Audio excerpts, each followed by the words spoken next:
Good morning students. In this lecture today we shall discuss about assessment of intelligence. ਆਪਾਂ already ਕਰ ਚੁੱਕੇ ਹਾਂ ਕਿ what do we mean by intelligence and intelligence ਨੂੰ affect ਕਰਨ ਵਾਲੇ different factors ਕਿਹੜੇ ਨੇ and plus intelligence ਨੂੰ explain ਕਰਨ ਲਈ ਸਾਡੇ ਕੋਲ different theories ਕਿਹੜੀਆਂ ਨੇ। ਅੱਜ ਦੀ ਕਲਾਸ ਵਿੱਚ ਆਪਾਂ ਇਹ ਦੇਖਾਂਗੇ ਕਿ ਆਪਾਂ intelligence ਨੂੰ ਮਾਪ ਕਿਵੇਂ ਸਕਦੇ ਹਾਂ ਜਾਂ assess ਕਿਵੇਂ ਕਰ ਸਕਦੇ ਹਾਂ, how we can measure intelligence। End of the day जे आप गल करिए तो सानू पता होना जरूरी है कि मेरे सामने जो दो इंडिविजुअल्स हैं ए एंड बी, तो ए की इंटैलीजेंस कितनी है, बी की इंटैलीजेंस कितनी है। क्यों? क्योंकि वो जो डेटा साडे कोल आएगा उस बच्चे दे लई या उस इंसान दे लई काफ़ी ज़्यादा डिफरेंट प्रोग्राम्स डिज़ाइन करन विच या उसकी सिलेक्शन करन दे विच सानू हेल्पफुल हो सकता है, right. So we will see how we can assess intelligence across ages and across groups, right. So given different age के मुताबिक डिफरेंट चीज़ां सानू यूज़ करनियां पैंदियां ने for measuring intelligence, right. So what we have is we have different intelligence tests, right. साडे कोल different तरह के इंटैलीजेंस टेस्ट है जिन्हां दी असीं यूज़ करके इंटैलीजेंस नू मेजर कर सकते हैं। सो व्हेन वी से टेस्ट, जिहड़े टेस्ट हुंदे ने साडे कोल दो तरह के हुंदे ने टेस्ट। एक टीचर मेड टेस्ट हुंदे ने जो अध्यापक द्वारा बनाए जाते हैं, जिन्होंने टीचर ने अपने सबजैक्ट के बच्चे की कितनी अचीवमेंट है या उन्होंने कितना ज्ञान है उसको मेजर करने लिए उसके वालों बनाए जाते हैं।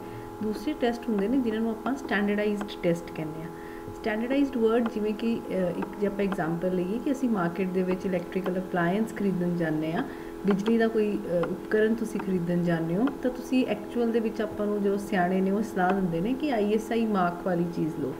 ISI मार्क की हुंदा है? ISI एक स्टैंडर्ड है, गवर्नमेंट वालों एक मार्क है जो इलैक्ट्रिकल अपलायंसिस से लगाया जाता है।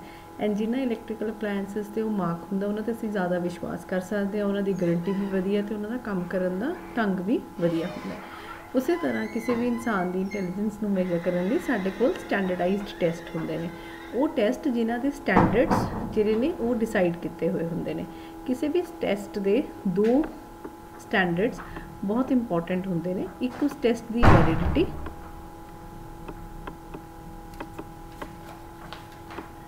राइट। वैलिडिटी का मतलब है कितना सच्चा है वो टेस्ट, एंड दूसरा उस टेस्ट की रिलायबिलिटी, असी उसके नतीजों पर कितना विश्वास कर सकते हैं।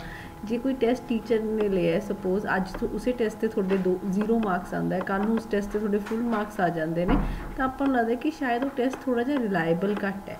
विश्वासयोग टेस्ट वो टेस्ट होंगे ने जिहड़े कि अपनी मेजरमेंट नूं या अपने मेजर किए स्कोर नूं कंसिस्टेंटली मेनटेन करके रखते हैं, एक सारता रहिंदी है। कोई टेस्ट तुहानूं अज दिता जाए उसते जोड़ा जिन्ने मार्क्स आए उन्ने मार्क्स या उहदे नेड़े तेड़े दे मार्क्स ही थोड़े अगली बार आउण जदों टेस्ट तुहानूं दोबारा दिता जाए, उस चीज़ नूं आपां कहंदे रिलायबिलिटी ऑफ अ टेस्ट। सो जिन्ने भी स्टैंडर्डाइज टेस्ट इंटैलीजेंस नूं मेजर करने लई साडे कोल अवेलेबल ने, उन्हां सारे टेस्ट्स की वैलिडिटी भी है, असीं उन्हां ते विश्वास कर सकते हैं, सच्चे ने, जो चीज़ कह रहे हैं उही चीज़ नूं मेजर कर रहे हैं। एंड दूसरा वो सारे टेस्ट रिलायबल भी ने, उन्हां दे स्कोर्स हैं जो कंसिस्टेंटली एक सार ही आउंदे ने। सो इस तरह आप इन्हां स्टैंडर्डाइज टेस्ट की यूज़ करते हैं इंटैलीजेंस नूं मेजर करने लई। आप टीचर मेड टेस्ट की यूज़ नहीं करते। स्टैंडर्डाइज टेस्ट नूं यूज़ करके किसी भी इंसान की जो इंटैलीजेंस है उसनूं मेजर किया जा सकता है, right. So I hope this is clear with you. And when I से कि असीं स्टैंडर्डाइज टेस्ट नूं यूज़ करते हैं, फिर अगेन तुहाडे कोल स्टैंडर्डाइज टेस्ट दीयां भी डिफरेंट क्लासीफिकेशनस ने। जे आप इंटैलीजेंस टेस्ट की गल करिए तो मुख्य तौर पर आप उन्होंने दो कैटेगरीज में वंडते हैं। वर्बल टेस्ट जो कि थोड़ा स्क्रीन पर दिख रहे होएगा जिन्हां दे फीचर्स, एंड दूसरे होंदे ने non verbal test, right. Verbal word का मतलब है लैंगुएज। सो वर्बल टेस्ट किहड़े टेस्ट होणगे जिहदे विच लैंगुएज का प्रयोग किया जाता है, भाषा का प्रयोग किया जाता है, जिहड़ियां हदायतां ने बच्चे नूं इंस्ट्रक्शनस ने वो भी एक लैंगुएज दे विच दित्तियां जांदियां ने, ते बच्चे वालों जवाब भी एक भाषा में दिता जाता है, चाहे वो भाषा अखरां दे विच होवे चाहे नंबर्स विच होवे, बट लैंगुएज का यूज़ रहेगा, राइट। एंड दूसरा है नॉन वर्बल टेस्ट जिहदे विच लैंगुएज का यूज़ नहीं किया जाता। कहण तो भावें तुसीं कुछ करके दिखाओगे, तुसीं परफॉर्म करोगे कोई चीज़। परफॉर्मेंस बेस्ड टेस्ट होंगे जिहदे विच लैंगुएज नहीं है। जिवें आपां बच्चे नूं कोई काम करन लई कहांगे, जे स्टूडेंट वो काम कर पांदा है तो उसदी इंटैलीजेंस नूं according to the level of work जो उसने किया उसके अनुसार उसका एक नंबर दे दिता जाएगा, right. So we will discuss these tests one by one, right. First of all we will talk about verbal test. जिवें कि तुहानूं दस्सिआ वर्बल टेस्ट किहड़े टेस्ट है, वो टेस्ट जिहड़े कि लैंगुएज का प्रयोग करते हैं इंस्ट्रक्शनस देने लई भी ते रिस्पॉन्सिस लैण लई भी।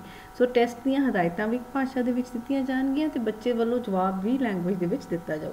इस दीआं वक्खरियां वक्खरियां किस्मां ने। फर्स्ट है वोकैबुलरी टेस्ट, वो टेस्ट जो कि तुहाडे तो किसी शब्द का अर्थ मंगते हैं। जिवें सपोज मैं तुहानूं पुछां, वो टेस्ट जिहड़े तुहाडी वोकैब नूं यूज़ करनगे, जिवें कि what do you mean by respect, respect शब्द का की अर्थ है, इस तरह का क्वेश्चन उस टेस्ट में होएगा एंड बच्चे ने उसका आंसर देना होगा, चाहे मल्टीपल चॉइस के रूप में होवे या एक आंसर बच्चे ने अपने हाथ नाल आप लिखना होवे। But then you will ask student about meanings of different words or how to use those words, but it is will be related to your understanding of the word or the meaning and the use of different kinds of words, right? Second test है साढ़े कोल जो memory test है, जिहड़ी कि किसी बच्चे की memory ते बेस्ड है। जिवें आपां नॉर्मली इंटैलीजेंस टेस्ट दे विच बच्चे की रीसेंट मैमरी जो एकदम उहदे नाल घटनावां होईयां उहदी अपनी जिंदगी विच, जनरल नॉलेज का टेस्ट नहीं लवांगे, बट जो उसदी अपनी जिंदगी दीयां घटनावां ने उहदे बेस ते टेस्ट लिया जाता है। जिवें कि उसनूं पढ़ाउण वाले टीचर्स के नाम, उहदे कार का या स्कूटर का नेम प्लेट का नंबर की है, सपोज वो किहड़े स्कूल विच पढ़दा है, उहदे स्कूल का नाम की है, इस तरह के क्वेश्चन जो उहदियां अपनी जिंदगी दीयां होईयां रीसेंट घटनावां ते आधारित होणगे, पर जिन्हां नाल उस बच्चे की मैमरी या याद शक्ति नूं इवैलुएट किया जाएगा, राइट। दैन नैक्सट है तुहाडे कोल कॉम्प्रीहेंशन टेस्ट। कॉम्प्रीहेंशन टेस्ट वो टेस्ट ने जिहड़े कि साडी समझ ते बेस्ड ने।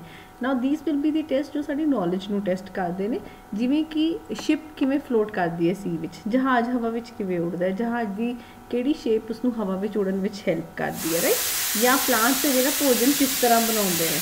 सो कुछ ऐसे टेस्ट जो कि स्टूडेंट की अंडरस्टैंडिंग डिफरेंट कॉन्सैप्ट्स दी नूं मेजर करते हैं एंड जिस नाल सानूं पता लगता है कि बच्चे नूं जो आले दुआले दीयां हो रही जनरल घटनावां ने कि उन्हां घटनावां की समझ है या नहीं।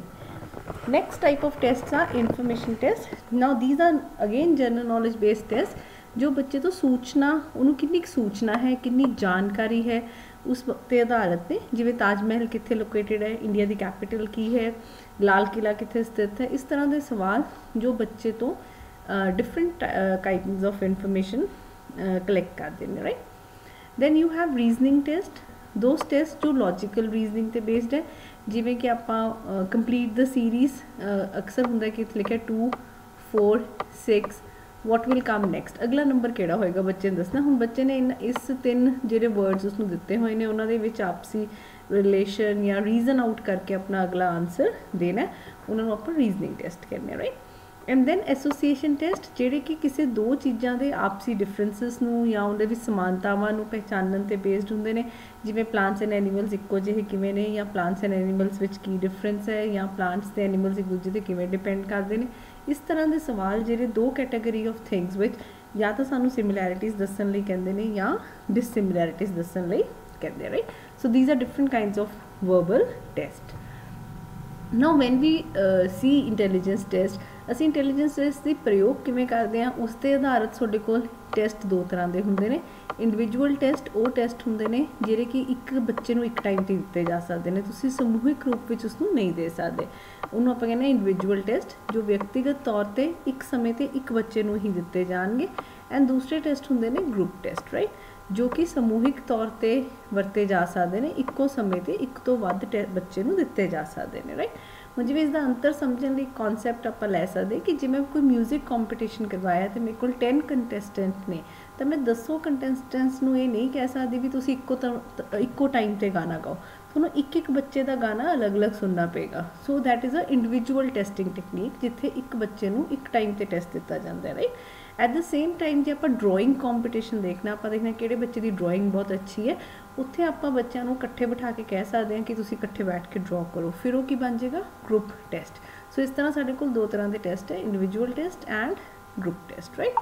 सो इंडिविजुअल टेस्ट विच तुहाडे कोल एल्फ्रेड बिनेट का नाम बहुत इंपॉर्टेंट है इंटैलीजेंस टेस्टिंग ना, क्योंकि इन्होंने सब तो पहला इंटैलीजेंस टेस्ट बनाया, तो इन्होंने आप फादर ऑफ इंटैलीजेंस टेस्ट भी कहने हैं, राइट। सो एल्फ्रेड बिनेट का जो टेस्ट है उसका नाम है स्टैनफोर्ड बिनेट टेस्ट, जो कि इंडिविजुअल तौर पर बच्चे नूं दिता जाता है। इस टेस्ट में वक्री वक्री उम्र के बच्चों लिए वक्रे वक्रे तरह के क्वेश्चनस ने, जिमें जे एज 3 साल के बच्चे लिए आप यूज़ कर रहे, बिकॉज 3 साल के बच्चे को बहुत ज़्यादा लिखना नहीं आता, ਤਾਂ ਉਸਨੂੰ ਟੈਸਟ ਹੁੰਦਾ ਪੁਆਇੰਟ ਟੂਵਰਡਸ ਯੋਰ ਨੋਜ਼, ਇੱਕ ਪਿਕਚਰ ਦੇ ਵਿੱਚ ਨੋਜ਼ ਵੱਲ ਦੱਸੋ ਕੀ ਹੈ, ਈਅਰ ਕੀ ਹੈ, ਇਸ ਤਰ੍ਹਾਂ ਦੇ ਸਵਾਲ ਹੋਣਗੇ। ਉਵੇਂ ਉਵੇਂ ਜਿਵੇਂ ਉਮਰ ਵੱਧਦੀ ਜਾਏਗੀ, ਜੇ 7 ਇਅਰਸ ਦਾ ਬੱਚਾ ਹੈ ਉਹਨੂੰ ਆਪਾਂ ਮਿਸਿੰਗ ਪਿਕਚਰਸ ਦੇ ਵਿੱਚ ਕੀ ਮਿਸਿੰਗ ਹੈ, ਜਿਵੇਂ ਸਪੋਜ਼ ਆਪਾਂ ਇੱਕ ਪਲਾਂਟ ਦੀ ਪਿਕਚਰ ਹੈ ਇਨਕੰਪਲੀਟ ਬਣੀ ਹੋਈ ਹੈ, ਉਸ ਵਿੱਚ ਕੀ ਪਿਕਚਰ ਮਿਸਿੰਗ ਪਾਰਟ ਕਿਹੜਾ ਉਹ ਬੱਚੇ ਨੇ ਉਹ ਦੱਸਣਾ ਹੁੰਦਾ ਹੈ। But accordingly this is a test ਜਿਹੜਾ ਕਿ ਡਿਫਰੈਂਟ ਏਜ ਦੇ ਸਟੂਡੈਂਟਸ ਲਈ ਯੂਜ਼ ਕੀਤਾ ਜਾ ਸਕਦਾ ਹੈ, right. then next type of test ਹੈ non verbal test. Non verbal test ਉਹ ਟੈਸਟ ਹੈ ਜਿਹਦੇ ਵਿੱਚ ਲੈਂਗੁਏਜ ਦਾ ਯੂਜ਼ ਨਹੀਂ ਕੀਤਾ ਜਾਂਦਾ, ਸਿਰਫ ਵੱਧ ਤੋਂ ਵੱਧ ਹਦਾਇਤਾਂ ਦੇਣ ਲਈ ਦਿੱਤਾ ਜਾ ਸਕਦਾ, ਜਿਵੇਂ ਕਿ ਸਪੋਜ਼ ਆਪਾਂ ਬੱਚੇ ਨੂੰ ਦਿੱਤਾ ਕੰਪਲੀਟ ਦ ਸੀਰੀਜ਼, ਹੈ ਨਾ। ਸੋ ਸਿਰਫ ਇਹ ਜਿਹੜੀਆਂ ਇੰਸਟਰਕਸ਼ਨਸ ਹੈ ਉਹ ਲੈਂਗੁਏਜ ਵਿੱਚ ਦਿੱਤੀਆਂ ਹੋਈਆਂ ਨੇ, ਕੁਐਸਚਨ ਲੈਂਗੁਏਜ ਵਿੱਚ ਲਿਖਿਆ ਹੋਇਆ, ਪਰ ਬੱਚੇ ਨੇ ਆਨਸਰ ਲੈਂਗੁਏਜ ਵਿੱਚ ਨਹੀਂ ਦੇਣਾ, ਜਾਂ ਬਹੁਤੀ ਵਾਰ ਕੁਐਸਚਨ ਵੀ ਲੈਂਗੁਏਜ ਵਿੱਚ ਨਹੀਂ ਹੁੰਦਾ, ਕੁਐਸਚਨ ਵਿੱਚ ਕਰਨਾ ਕੀ ਹੈ ਉਹ ਚੀਜ਼, ਇੰਸਟਰਕਸ਼ਨਸ ਤੁਸੀਂ ਕਿਵੇਂ ਟੈਸਟ ਨੂੰ ਕਰਨਾ ਉਹ ਇੰਸਟਰਕਸ਼ਨਸ ਹੈ ਜਿਹੜੀਆਂ ਉਹ ਲੈਂਗੁਏਜ ਵਿੱਚ ਦਿੱਤੀਆਂ ਹੁੰਦੀਆਂ। ਬੱਚੇ ਦਾ ਮੁਲਾਂਕਣ ਇਹਨਾਂ 3 ਪੈਰਾਮੀਟਰਸ 'ਤੇ ਕੀਤਾ ਜਾਂਦਾ ਹੈ। ਬੱਚੇ ਨੇ ਵਿਸ਼ਾ ਕੰਟੈਂਟ ਕੀ ਦਿੱਤਾ, ਐਂਡ ਉਹ ਕੰਟੈਂਟ ਅਕਸਰ ਕਿਸੇ ਵਸਤੂ ਦੇ ਰੂਪ ਵਿੱਚ ਹੋਏਗਾ। ਇੰਸਟਰਕਸ਼ਨਸ ਹੈ ਜਿਹੜੀਆਂ ਉਹ ਓਰਲ ਤੇ ਜਾਂ ਸਾਇੰਸ ਦੇ ਥਰੂ ਦਿੱਤੀਆਂ ਜਾਣਗੀਆਂ, ਜਾਂ ਤਾਂ ਮੌਖਿਕ ਤੌਰ 'ਤੇ ਬੋਲ ਕੇ ਦਿੱਤੀਆਂ ਜਾਣਗੀਆਂ, ਐਂਡ ਜਾਂ ਸਿੰਬਲਸ ਨਾਲ ਜਾਂ ਸਾਇੰਸ ਨਾਲ ਐਕਸਪਲੇਨ ਕੀਤੀਆਂ ਜਾਣਗੀਆਂ। ਅਤੇ ਬੱਚੇ ਦਾ ਜਵਾਬ ਉਸ ਚੀਜ਼ 'ਤੇ ਆਧਾਰਿਤ ਕਰੇਗਾ ਕਿ ਦਿੱਤੇ ਗਏ ਕੁਐਸਚਨ ਨੂੰ ਬੱਚੇ ਨੇ ਰਿਐਕਟ ਕਿਵੇਂ ਕੀਤਾ ਹੈ। ਬੱਚੇ ਨੇ ਲਿਖਿਆ ਕੀ ਹੈ ਉਹ ਜ਼ਿਆਦਾ ਨਹੀਂ ਦੇਖਿਆ ਜਾਂਦਾ, ਬਿਕੋਜ਼ ਲਿਖਣ ਲਈ ਤਾਂ ਅਸੀਂ ਬੱਚੇ ਨੂੰ ਕਹਿ ਹੀ ਨਹੀਂ ਰਹੇ, ਜੋ ਚੀਜ਼ ਤੁਸੀਂ ਬੱਚੇ ਨੂੰ ਦਿੱਤੀ ਹੈ ਬੱਚੇ ਨੇ ਉਸ ਚੀਜ਼ ਨੂੰ ਰਿਐਕਟ ਕਿਵੇਂ ਕੀਤਾ, ਉਹਦੇ ਰਿਐਕਸ਼ਨਸ ਨੂੰ ਨੋਟ ਡਾਊਨ ਕੀਤਾ ਜਾਂਦਾ ਐਂਡ ਉਹਨਾਂ ਰਿਐਕਸ਼ਨਸ ਦੇ ਬੇਸ 'ਤੇ ਬੱਚੇ ਦੀ ਇੰਟੈਲੀਜੈਂਸ ਬਾਰੇ ਕੈਲਕੂਲੇਸ਼ਨਸ ਕੀਤੀਆਂ ਜਾਂਦੀਆਂ ਨੇ, ਰਾਈਟ। ਹੁਣ ਆਪਾਂ ਇਹਦੀਆਂ ਐਗਜ਼ਾਮਪਲਸ ਲਵਾਂਗੇ, ਜਿਵੇਂ ਸਾਡੇ ਕੋਲ ਇੰਡੀਵਿਜੂਅਲ ਪਰਫੋਰਮੈਂਸ ਟੈਸਟ ਵਿੱਚ ਕੋਹਸ ਬਲੌਕ ਡਿਜ਼ਾਈਨ ਟੈਸਟ ਹੈ। ਇਸ ਤਰ੍ਹਾਂ ਦਾ ਆਪਰੇਟਸ ਹੁੰਦਾ ਇਹਦਾ, ਉਹਦੇ ਵਿੱਚ ਵੱਖਰੀ ਤਰ੍ਹਾਂ ਦੇ ਬਲੌਕਸ ਹੁੰਦੇ ਨੇ। ਬਲੌਕਸ ਦੇ ਵਿੱਚ ਇੱਕ ਸਾਈਡ ਬਲੂ, ਰੈਡ ਜਾਂ ਯੈਲੋ ਪੇਂਟ ਕੀਤੀ ਹੋਈ ਹੈ। ਸੋ ਬੇਸਿਕਲੀ ਬਲੌਕ 'ਤੇ ਜਾਂ ਤਾਂ ਬਲੂ ਕਲਰ ਹੋਏਗਾ, ਰੈਡ ਹੋਏਗਾ, ਯੈਲੋ ਹੋਏਗਾ ਜਾਂ ਉਹ ਵਾਈਟ ਹੋਏਗਾ, ਰਾਈਟ। ਐਂਡ ਫਿਰ ਬੱਚੇ ਕੋਲ ਡਿਫਰੈਂਟ ਕਾਰਡਸ ਹੁੰਦੇ ਨੇ, ਜਿਵੇਂ ਕਿ ਤੁਸੀਂ ਰਾਈਟ ਸਾਈਡ 'ਤੇ ਦੇਖ ਰਹੇ ਹੋ ਨਾ, this is the card, and ਇਸ ਕਾਰਡ ਨੂੰ ਯੂਜ਼ ਕਰਕੇ ਬੱਚੇ ਨੇ ਇਹ ਵਾਲੀ ਜੋ ਡਾਇਆਗ੍ਰਾਮ ਹੈ ਉਹ ਆਪਣੇ ਬਲੌਕਸ ਦੇ ਨਾਲ ਬਣਾਉਣੀ ਹੈ, ਰਾਈਟ। ਸੋ ਬਲੌਕਸ ਨੂੰ ਵਿੱਚ ਇੰਸਟਰਕਸ਼ਨਸ ਹੁੰਦੀਆਂ ਨੇ ਵੀ ਤੁਸੀਂ ਬਲੌਕ ਨੂੰ ਕਿੰਨਾ ਰੋਟੇਟ ਕਰ ਸਕਦੇ ਹੋ ਜਾਂ ਨਹੀਂ ਕਰ ਸਕਦੇ ਅਕੋਰਡਿੰਗਲੀ, ਬਟ ਜਿਵੇਂ ਜਿਵੇਂ ਕਾਰਡ ਅੱਗੇ ਵੱਧਦੇ ਜਾਓਗੇ ਡਿਜ਼ਾਈਨ ਬਣਾਉਣਾ ਔਖਾ ਹੁੰਦਾ ਜਾਂਦਾ ਹੈ। ਬੱਚਾ ਕਿਸ ਹੱਦ ਤੱਕ ਡਿਜ਼ਾਈਨ ਨੂੰ ਬਣਾ ਪਾਉਂਦਾ ਅਕੋਰਡਿੰਗਲੀ ਅਸੀਂ ਬੱਚੇ ਦੀ ਜਿਹੜੀ ਵੈਲੂਏਸ਼ਨ ਕਰਦੇ ਹਾਂ, ਰਾਈਟ।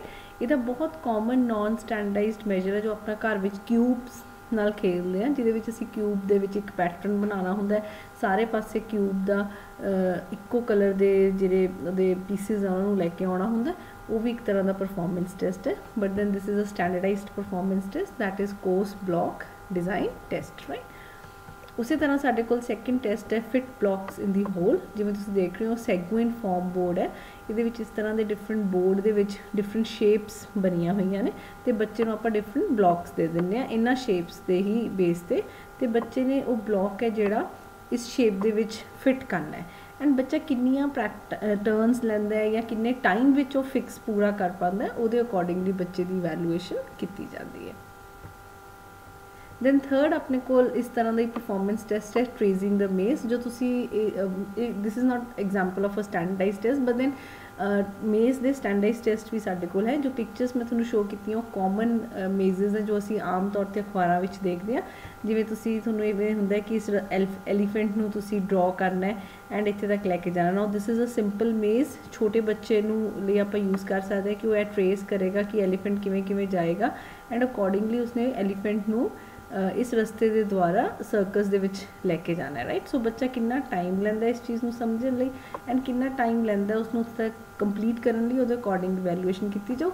ਨਾ the maze on the right side is a bit complex, ਕਿਉਂਕਿ ਇਹਦੇ ਵਿੱਚ ਤੁਸੀਂ ਦੇਖਣਾ ਹੈ ਕਿ ਸਾਰੀ ਕਾਰ ਆਪਣੇ ਘਰ ਤੱਕ ਪਹੁੰਚਣ ਐਂਡ ਪਲੱਸ ਉਹਦੇ ਵਿੱਚ ਕਾਰ ਦੂਜੀ ਕਾਰ ਨੂੰ ਟੱਚ ਨਾ ਕਰੇ। ਸੋ ਤੁਸੀਂ ਜੇ ਯੈਲੋ ਕਾਰ ਨੂੰ ਲੈ ਕੇ ਜਾਣਾ, ਤੁਸੀਂ ਇਹ ਇਨਸ਼ੋਰ ਕਰਨਾ ਕਿ ਇੱਥੇ ਰਸਤੇ ਵਿੱਚ ਜੋ ਆਲਰੇਡੀ ਵਹੀਕਲਸ ਹੈ ਉਹਨਾਂ ਨੂੰ ਇਹ ਕਾਰ ਟੱਚ ਨਹੀਂ ਕਰੇਗੀ। ਸੋ ਬੱਚੇ ਨੇ ਇੱਕ ਰਸਤਾ ਬਣਾਉਣਾ ਹੈ ਇਸ ਕਾਰ ਦੇ ਲਈ, ਸੋ ਦੈਟ ਜਿਹੜੀ ਕਾਰ ਹੈ ਉਹ ਆਪਣੇ ਘਰ ਤੱਕ ਪਹੁੰਚ ਸਕੇ। ਜਿਵੇਂ ਕਿ ਫੋਰ ਐਗਜ਼ਾਮਪਲ ਆਪਾਂ ਜੇ ਇੱਥੇ ਬਣਾਈਏ ਕਿ ਕਾਰ ਇੱਥੋਂ ਲਿਆ ਸਕਦੇ ਹਾਂ ਆਪਾਂ, ਇੱਥੋਂ ਲੈ ਕੇ ਇਸ ਤਰ੍ਹਾਂ ਮੂਵ ਆਊਟ ਕਰਵਾ ਕੇ we can make sure that the car reaches the home. now ਇਹਦੇ ਵਿੱਚ ਵੀ ਤੁਹਾਡੇ ਕੋਲ ਡਿਫਰੈਂਟ ਰਸਤੇ ਹੋ ਸਕਦੇ ਨੇ, ਇਸ ਵਿੱਚ ਤੁਸੀਂ ਕਿੰਨਾ ਟਾਈਮ ਲੈਂਦੇ ਹੋ ਐਂਡ ਕਿਹੜਾ ਪਾਥ ਚੂਜ਼ ਕਰਦੇ ਹੋ to take the car to its home.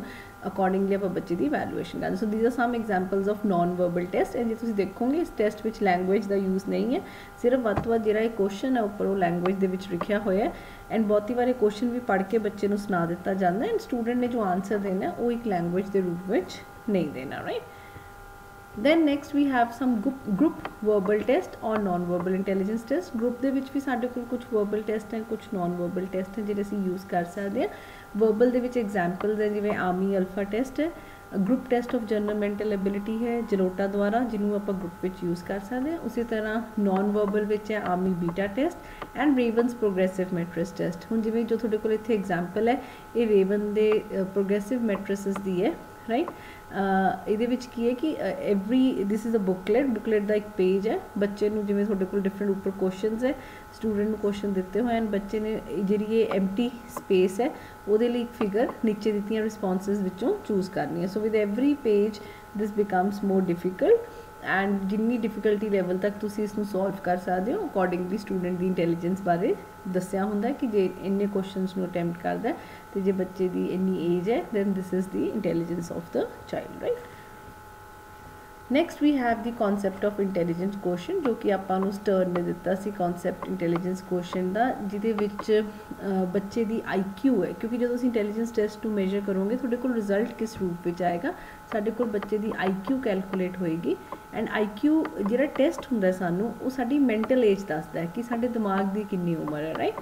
ਸੋ ਅਸੀਂ ਬੱਚੇ ਦੀ ਦਿਮਾਗ ਦੀ ਮੈਂਟਲ ਏਜ ਨੂੰ ਉਸਦੀ ਐਕਚੁਅਲ ਏਜ ਨਾਲ ਡਿਵਾਈਡ ਕਰਦੇ ਹਾਂ ਐਂਡ ਫਿਰ 100 ਨਾਲ ਮਲਟੀਪਲਾਈ ਕਰ ਦਿੰਦੇ ਹਾਂ ਐਂਡ ਜੋ ਆਨਸਰ ਸਾਡੇ ਕੋਲ ਨਿਕਲ ਕੇ ਆਉਂਦਾ ਉਹ ਉਸਦਾ ਆਈਕਿਊ ਬਣ ਜਾਂਦਾ ਹੈ। ਹੁਣ ਜਿਵੇਂ ਫॉर ਐਗਜ਼ਾਮਪਲ ਇੱਕ ਬੱਚੇ ਦੀ ਐਕਚੁਅਲ ਏਜ ਹੋਵੇ 12 ਸਾਲ ਦੀ, 12 ਈਅਰਸ ਉਸਦੀ ਏਜ ਹੈ ਐਂਡ ਜਿਹੜਾ ਉਹਦਾ ਟੈਸਟ ਆਪਾਂ ਉਸਨੂੰ ਦਿੱਤਾ ਉਸ ਟੈਸਟ 'ਤੇ ਨਿਕਲ ਕੇ ਆਉਂਦਾ ਹੈ ਕਿ ਬੱਚੇ ਦੀ ਜੋ ਦਿਮਾਗ ਦੀ ਉਮਰ ਹੈ ਉਹ 10 ਈਅਰਸ ਦੀ ਹੈ, ਰਾਈਟ। ਸੋ ਬੱਚਾ ਭਾਵੇਂ ਆਪ 12 ਸਾਲਾਂ ਦਾ ਹੈ ਪਰ ਉਸਦੀ ਜਿਹੜੀ ਦਿਮਾਗੀ ਉਮਰ ਉਹ 10 ਈਅਰਸ ਦੀ ਹੈ।